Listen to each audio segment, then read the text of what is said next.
n'ọtụtụ ama Igbo ndị agba elu na-amara omenala o nwere ebe a gwọchara ọgwụ na-efe efe chee na alụsị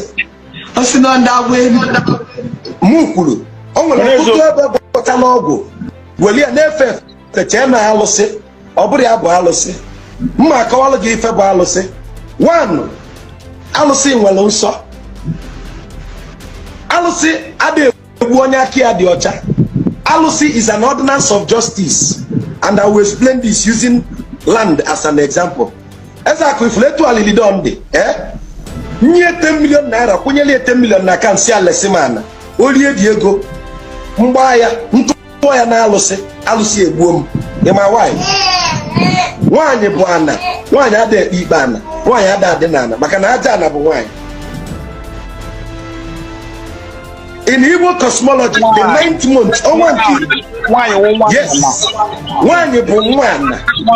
The 9th month in Igbo language is called ọnwa aja ana. Biko ka ndị Igbo si package si ebe ha ọnwa aja ana. The 9th month, ịbịazi wele ego nye mmadụ ihe njikwa ife a bụ a man called me sị na Revolution Plus lile ego. The first thing njụrụ ya ọ sị na ọ bịa ka ọ tụọ ya n'alụsị. The first question njụrụ onye a bụ kedu onye bụ the sales rep level Ghana? Ọ sị m na 1 miss ozugbo o si 1 miss nsị a ịtụ onye a n'alụsị alụsị etigbo nwaanyị ma ibie. Now to explain this further, etu anyị dị now nwaanyị bụ the only thing now work with nature. Listen to this.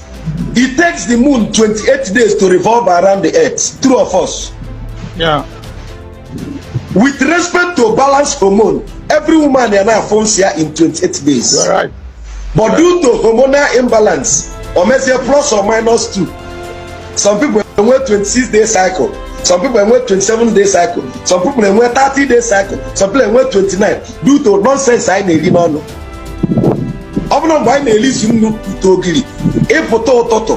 Every 28 days you shed your 1 egg from your body,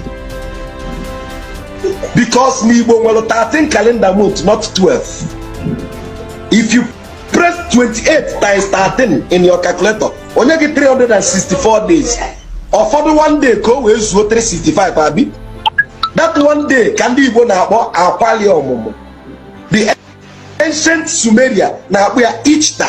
Christianity completely now we are Easter. Oh, you man Easter but mema paleo. Can you guess what the Easter? I asked you the other day, do you know why Christmas is the 25th December every year?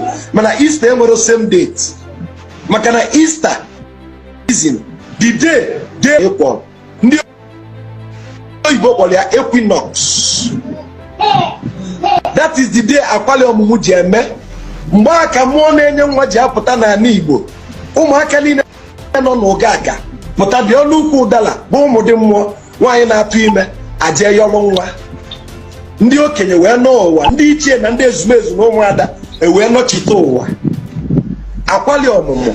If you add 1 day of equinox to 364 days, you get 365 days, mellow 1 year. Igbo calendar the 13, not 12. So my darling, what can I more feel for now? Brezio kuno mena Igbo. Bamofu.